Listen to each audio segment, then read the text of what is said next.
Hi, thanks for joining me today. It's Kali Das here.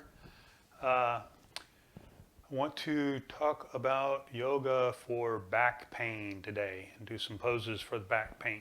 And this isn't going to be an actual class. I'm just going to show you some great poses and things you can do for your back pain, and you'll pick out which ones work for you. And the reason for that is that there's a lot of different kinds of back pain. And by the way, I'm an expert on back pain. Consider myself an expert, and so do many of my clients and yoga students as well, because I fix back pain. I get people with back pain and just they don't have it when I'm done. So and I've done this on the phone too, or Skype. Skype's better, or some other format. Anyway, you can have lower back pain, which is a whole different thing from middle and upper back pain. So let's go ahead and cover lower back pain now real quick. Almost all lower back pain, especially the persistent kind, is caused by adrenal fatigue. And if the software is working, this says kalidasa.com right here. Because that's the yoga site that I do, but my holistic healing site is selfadjustingtechnique.com, because I teach a technique for doing adjustments on yourself and fixing your back or your neck or hips yourself. It's a very easy, gentle technique to do. Anyway, on that site, I talk a lot about adrenal fatigue and lower back pain. And so I'm not going to go into a lot of detail here, but if you have persistent lower back pain, change your lifestyle, quit eating sugar, stop eating the ground up grains like bread. I don't care if it says it's whole wheat bread, it's ground up, that's processed. So all the processed ground up grains need to go. Potatoes, potato chips, corn chips, just set them aside. And if you take some couple of herbs and supplements, that'll heal much faster. But that's the main thing. Change your diet. And the other thing is get out of stress, whatever's causing you stress. In many cases, back pain goes away after people have taken a few days off, because the stress goes away, the back pain heals, the lower back anyway. So there are some things you can do for lower back pain anyway. Twists are the best. So just sitting here, I can do a simple twist. I'm just reaching to my knee. My other hand is on the floor behind. And from the floor behind, you want to use that hand to help prop you up to a nice tall spine. If your back's hurting, you probably have a little more of a rounding in it. So a little support with that. And I'll switch sides here so we can look at you as just that support. Hand on the knee. Inhale, and then twist. Now when you twist, there's a natural action that occurs. When you inhale, the ribs expand, causes you to untwist. Exhale, it'll cause you to twist into it again. Inhale back forward, exhale to the other side. I'm just showing you how to work the twist. Okay, so twisting is one of the better things you can do for your lower back.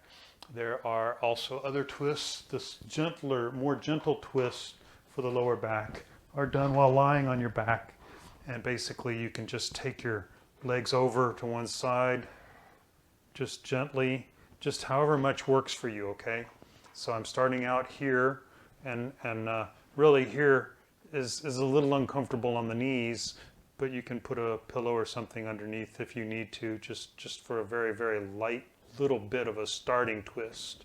And the same thing over to the other side. Okay, so now on this side, I've gone over a little more.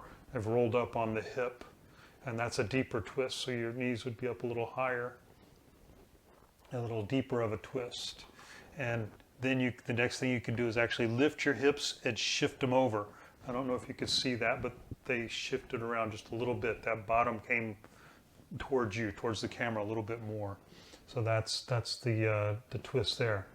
And my spine is doing really well today. Even though I'm fully in this twist, my shoulder blade's on the floor. Most people, this shoulder blade will be up. And it's the same activity. As you inhale, you come up a little higher. As you exhale, it'll drop down. Okay, so these are just simple little twists for lower back pain, the full twist is with this leg up and over very far like this. And in this pose, when I come around that far, my shoulder blade on this side comes up off the floor. Okay, so my spine's not quite, or maybe it's just tight on this side. No, there it goes. It's went down to the floor. That's amazing. But this knee is up. If I were to shift my hip over even a little more, I might be able to get that knee to the floor. And once that knee is to the floor, oh, I got a nice little crack in my back. Then that shoulder blade is up off the floor. And you can help hold that knee down just with this free hand. And just the weight of the hand is usually enough to keep it down. Okay, so the other thing, of course, is just rolling on your back. I'm not going to do a big roll on this hardwood floor. I recommend you use a pad or a carpeted floor and just roll on your back. That usually can relieve it. Arching your back sometimes can relieve it. If it's different things, usually the serious lower back pain that mostly that I experienced, the arch doesn't feel good. So, but for some people it does. If that's the case, then great, arch the back. Those are the type of people, especially that need, like, if you're lying flat on your back, you need something under your knees to hold the knees up, because otherwise the back hurts. So that's that kind of back pain, then you need probably not to arch. Okay, so middle back pain, the same thing.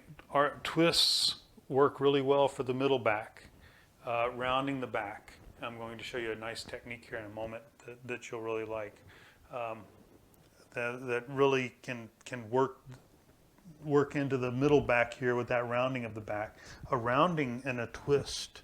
See, I've rounded the back and I've taken my hand across again. And I'm doing a gentle twist here. I'm not trying to go fully into it.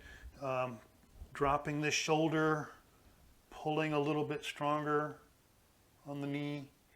These different activities, activating the shoulder forward, gives kind of a pull stretch. And that's what I'm going to show you in a moment, is the pull stretch. But this is a preliminary for it, perhaps. Just working into that back in that way. Okay, same thing on the other side.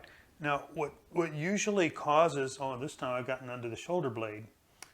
What usually causes this area in the middle back and upper back to be to be uncomfortable or painful is a rib out of alignment.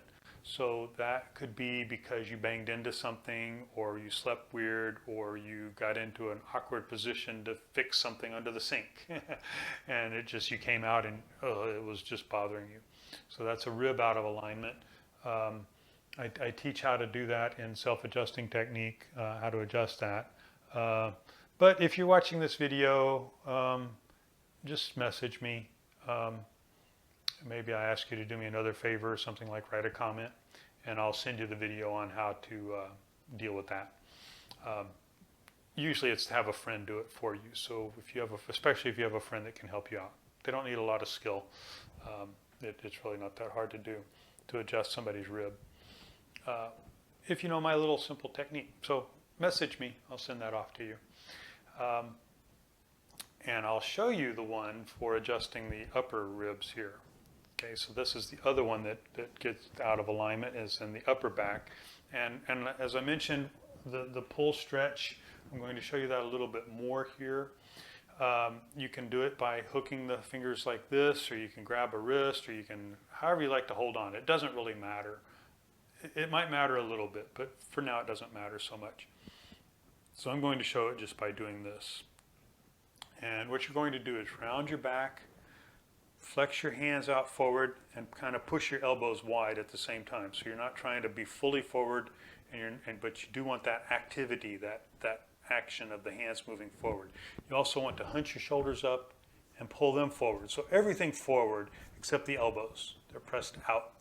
Okay, now just that activity, just that, is like an isometric exercise, and you might feel that right up in here. If you are, then you've gotten the action I want you to get. Now, unfortunately, when I teach this in class, invariably, if I have a largish class, there'll be somebody that can't quite get it. And usually it's because the shoulders aren't really activated forward. So if you can't figure that out, leave me a note. I don't know how much more I can tell you. I try and explain this fully, but we'll see if I can help you out. Maybe if I look at you on Skype or something, see what you're doing.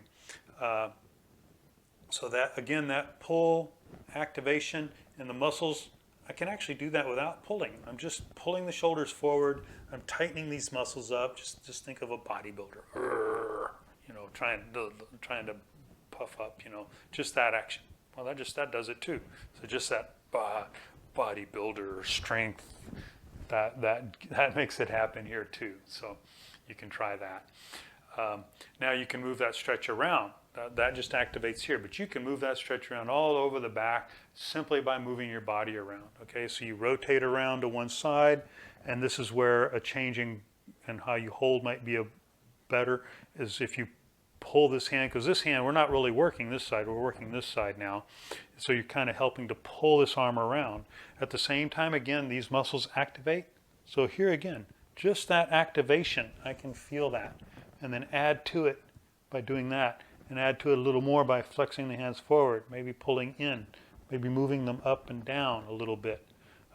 Even here, moving the hands up and down, it moves that stretch around in the back. If I come upright and reach the arms up, and then over, when I reach them up, I'm not getting much of anything, a little bit.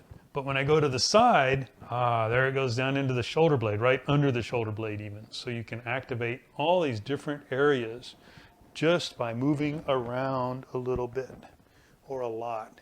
And the same thing here. Remember we did this earlier. So I'm pulling that, and that's really digging into this and between the shoulder blade area, actually lower, below the shoulder. I'm getting a little lower than I usually get when I do something like this. So, but remember again, the main thing is to keep activating the shoulders forward to get that pull, that action in there. And I promised you this technique. This is for the upper back. It only works for the first 3 or 4 ribs, maybe 5. Depends. If you practice it a little bit, you might get down a little further. It also depends on your flexibility. But basically, this right here is a rib. This is the first rib. So when people say, oh, the tops of my shoulders are sore, can you massage my shoulders for me? They don't realize that that's a rib. I mean, this big, huge muscle, the trapezius, that goes over it, so you don't really know. I mean, that is the trapezius that's tight, but that's because usually that the rib is out of alignment. And so you can adjust that very, very, very simply. You're just going to push it down and back, mostly down, but back, with that back action as well. Okay, so I'm pushing that rib down and back. And as I do that, I just take this arm, roll it up, forward, back, and down. Just that simple. And you might move the fingers down just a little bit. You'll still probably be on that first rib if you just move a little bit like I just did, and down. I'm going to add to that in a moment, but this is the basic technique. We'll add to that. Now I'm going to move down a little further. So here's the first rib. Move down to here. That's the second rib. And the same thing. Shoulders up, back, and down. I'm having trouble not moving. Up, back, and down. And that moving, that helps, okay? So let's go on into that. And basically it's pushing that up, down, and back. But now see, I'm going to, notice my body's going to roll as well as move forward and back. Okay, so I'm rolling away from the rib, up and back as I rotate back this way. Okay, so it's coming up and rotating at the same time. That's not a good demonstration at all with the hand. So up, back, and down. Okay, now I can reach the fourth rib, and that's where, I think that's the fourth rib, and that's where the activation of moving really helps. You can do these first 2 or 3 without moving, but this fourth one, it's not going to go unless you move. Okay, so that same thing, and here I'm really arching into it a little bit more. Okay, now I can actually reach down my 6th or so rib. I think I have the 5th one here. And just activate and work that down. And the same thing, working that down with that 6th one. So now I'm sitting here, and Look how much lower that shoulder is than the other one. Okay, so just real quick. Now, I've done this a bunch. You know, obviously I created this technique. So that's all it needs for the first rib, a little more for the second rib, a little more for the third rib, a little more for the fourth. Actually, most of those other ribs need more. And you notice I didn't really bend forward as much. It's just my body. I know how to do this. And I just keep working that and working that and working that. And, oh, I forgot. There they are. They've evened out. Fun, huh? So, yoga for back pain is not exactly a lot of yoga per se in terms of asana practice, but then again, everything is yoga. So I hope your back feels better. You have some techniques now. Give them a try. Let me know in the comments how you like it, how you don't like it, how it works for you, how it doesn't work for you. I like all comments. We grow more from the negative views when people tell us what's wrong with us, especially strangers. So I hope we're not strangers so much anymore. And you have a great rest of your day, and namaste.